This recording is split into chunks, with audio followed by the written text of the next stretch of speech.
Polymer Clay TV, and today I'm going to show you how to make this really fun winter themed set. It's got all kinds of sparkles and snowflakes, and I made a pendant and some earrings.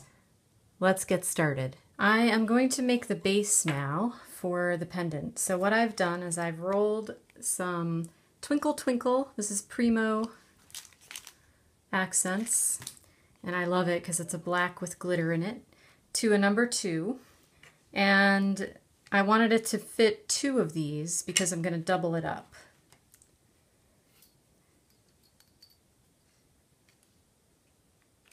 So I'm just going to stack these and press them together and put them on a tile. And I've got a piece of cling wrap that I'm going to put over them so that when I do this cut, I'm going to get a nice beveled edge. So this cutter is called, it's part of the Arabesque cutter set.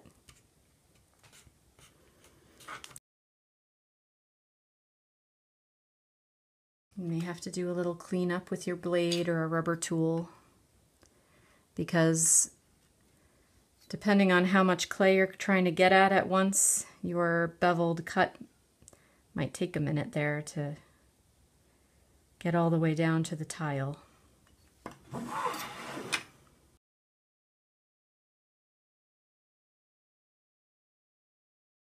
And the tool, these tools are great because they can get in little places where your fingers can't. So now I have this really nice, deeply beveled shape. And I'm going to take this traditional snowflake, and this is a Brilliance Galaxy Gold Dewdrop, and ink the stamp.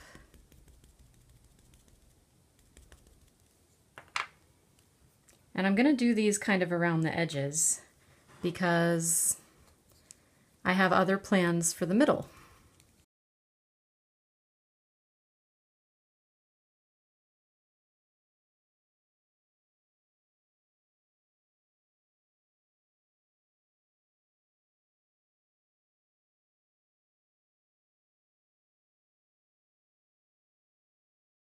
So then you'll just want to wipe off your stamp. Now these inks are heat set, so you will want to put it on before you do your baking and then heat set it at the end. So there's my base. Next I'm going to take a piece of this clay and foil it. So here I have a nice piece of foil, and you can see I've used some of it and I kept the sheet long, and I'm glad that I did now because I have this extra bit here that I can use to foil this sort of long, skinny piece of clay. So you just press it on there, get all the air bubbles out, make good contact. You want your clay to be pretty soft and sticky, well conditioned and warm when you do this. It's kind of hard to do it if your clay is really cold. So you'll want to use a tool to burnish this on, and a credit card or something like that would work. This happens to be a Starbucks card that somebody gave me for Christmas.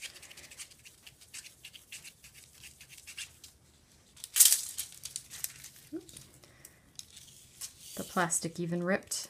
Okay, so what happens there is the plastic releases the foil right onto the clay. And then you can use the rest of your foil some other time. So here I have this really pretty foiled piece of clay, and that's going to be for the edges of my design. Next I'm going to cut this piece for the center, and for that I decided to use this shape because I think it's going to fit over this really well, and then I can put a snowflake right in the middle.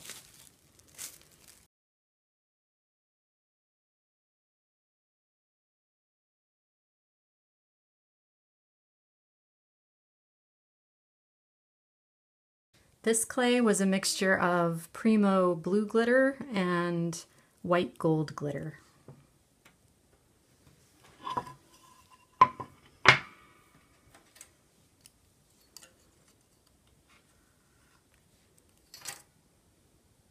cleaning up the edges and deciding which way I want this to go on here.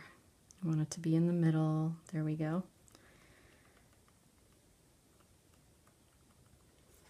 And this piece is going to need a bail, so I can make one out of the same clay. So I've rolled out a piece, and I'm going to grab my aluminum rod set and pick a size to wrap this around. If I do this,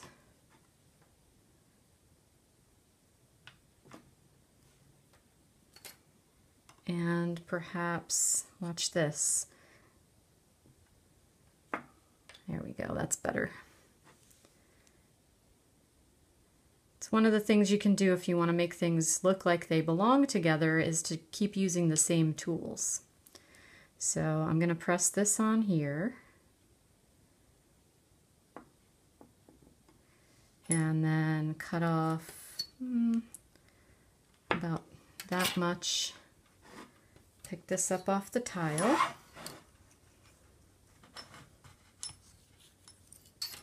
So that I can get behind it.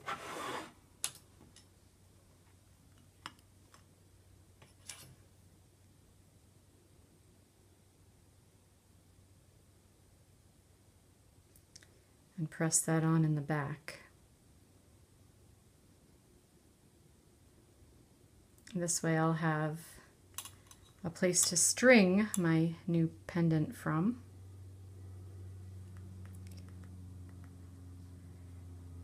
And that'll just pop out after I bake it. You can bake the aluminum right in the oven.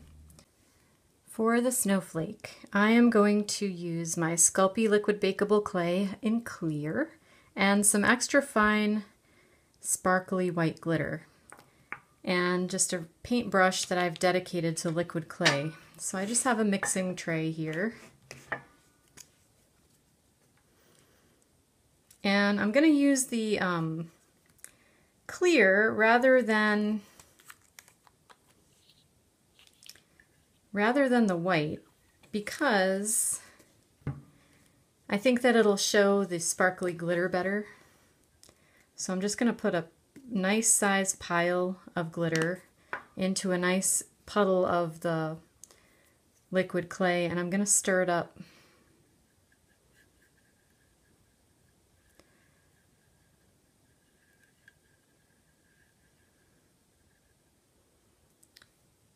So it will sparkle.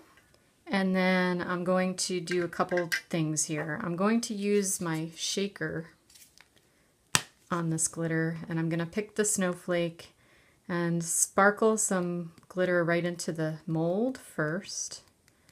Do a couple at a time. I do have a lot of liquid clay that I poured out, so I've got room to play. I really like this one that's kind of a donut with a hole in the middle, so I'll use that one too. And I might put some more glitter. I want the clay to be kind of saturated. Okay, while I was looking at that Recollections glitter, I realized, you know, it's only white particles, and there are other kinds of holographic glitter. Like this one has green and peach kind of flakes in it. This one has silver and the cooler colors. And for this, I think I'm going to go with this peachy one. And I'm just going to add more glitter to my mix here.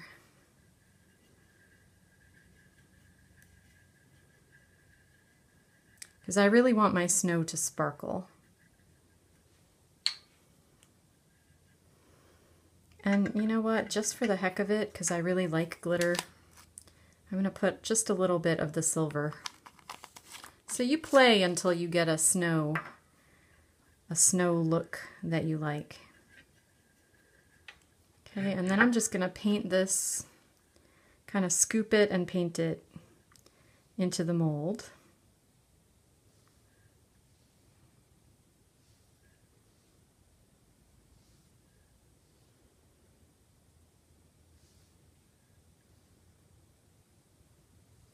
I want it to still be quite wet. Now, if I were painting this onto a scene or something, I would probably do what I'm going to do a little later and use a lot more glitter so that my snow isn't quite so slushy looking and wet, so it would be more like solid looking. But since I'm molding it, I do want it to be still quite wet so that it can sink down into all the parts of the mold.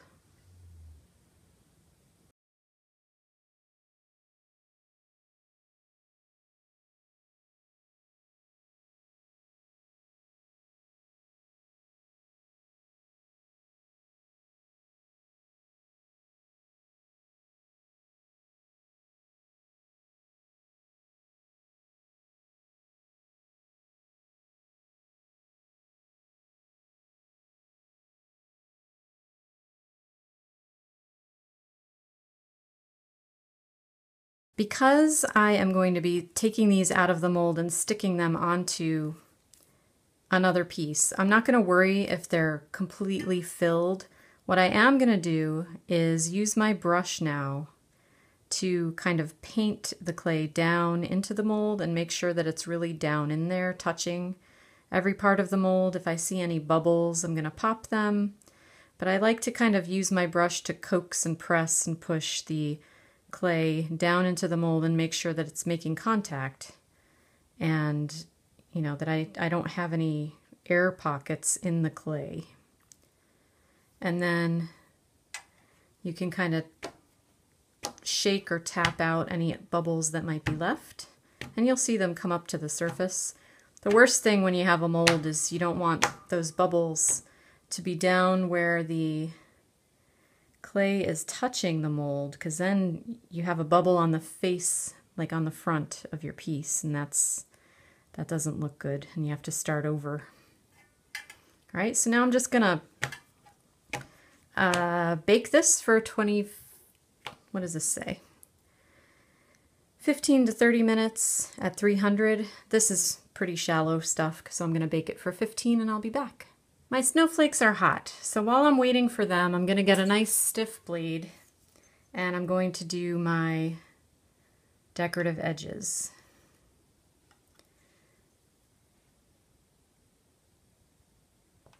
So I'm just going to cut my foiled clay into strips.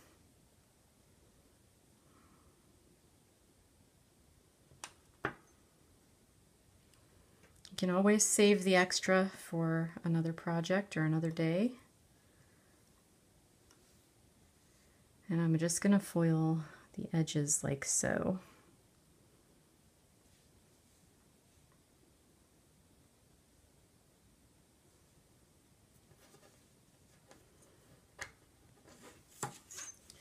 I do want them to kind of come out to the end and bevel, so I'm going to do that.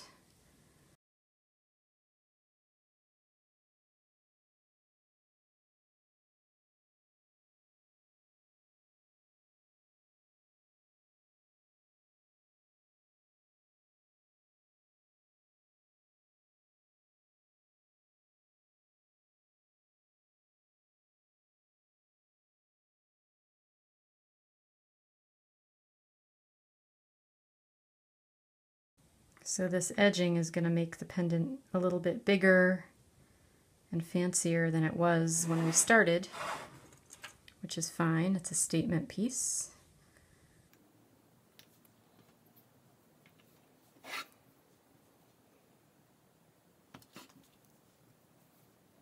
And this last one will be a little tricky, but just be patient. Because what you need to do is meet up your beveled side here with the straight part that's going to bump into the top of the pendant up here.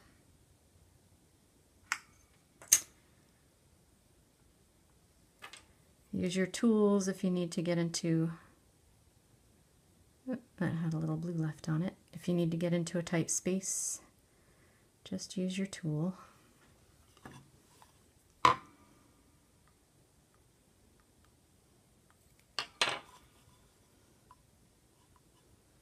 And then make sure you've got good contact everywhere and everything's facing the way you want it to face. And because this is a shiny foil, I like to run my finger along it a couple times to get my fingerprints out of it. because as you're touching it, you will put fingerprints into it, and you don't want those to show. You want it to be smooth and shiny. All right, and then you can fix any shape issues that you might have before you decide that you're done. And then I'm gonna just, see, I've got this going on up here and it doesn't have any gold or anything on it, so I'm going to do something about that.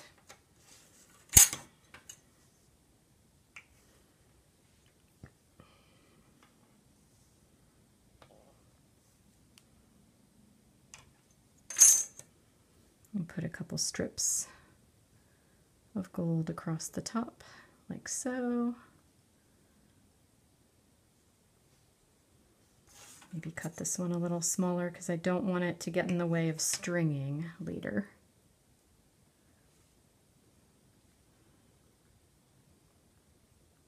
Okay, so that's what we're working with. And now let's see if I can get a snowflake out of my mold. Here they are.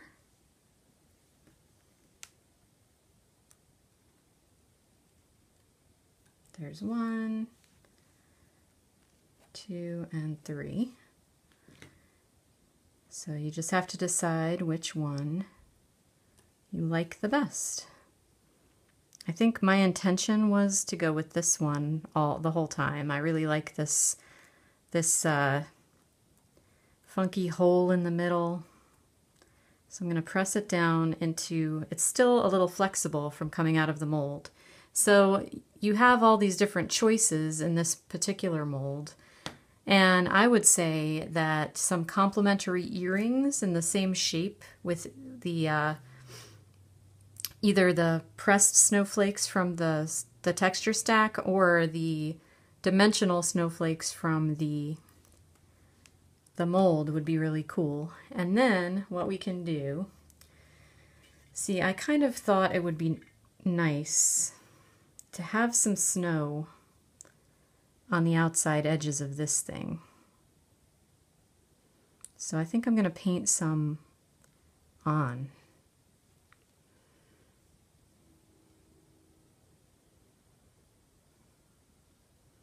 I wanted this whole pendant to kind of have this snow idea and effect.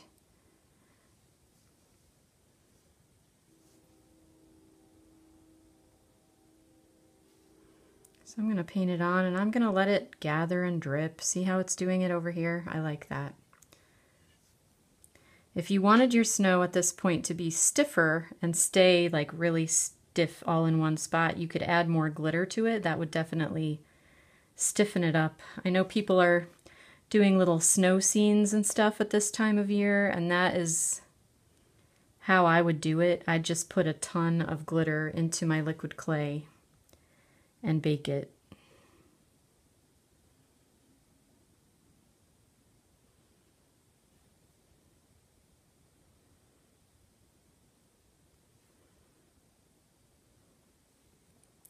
I'm going to do one more step in a second with my ink because I've got a lot of gold going on here. I'm going to make a nice blob of snow right at the bottom here.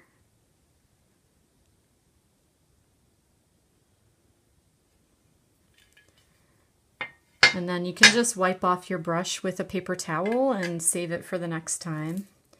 And I'm going to take my gold ink and lightly hit the top of that snowflake so that it really shows up and matches with everything else. That's one of the things you just got to do when you're designing, is make sure that everything looks like it goes with everything else. And one of the ways to do it is to carry your colors over.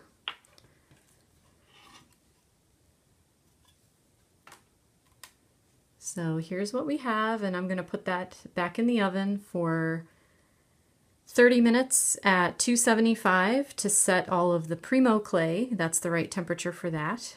You could do more. You could put crystals and things on the corners. You could do really anything you want with something like this, but I think that it looks really nice and wintry without being cheesy. Sometimes it's hard to get that perfect blend of making something that looks elegant for Christmas or for the holiday times or for celebrating winter and the solstice, however you like to celebrate this time of year.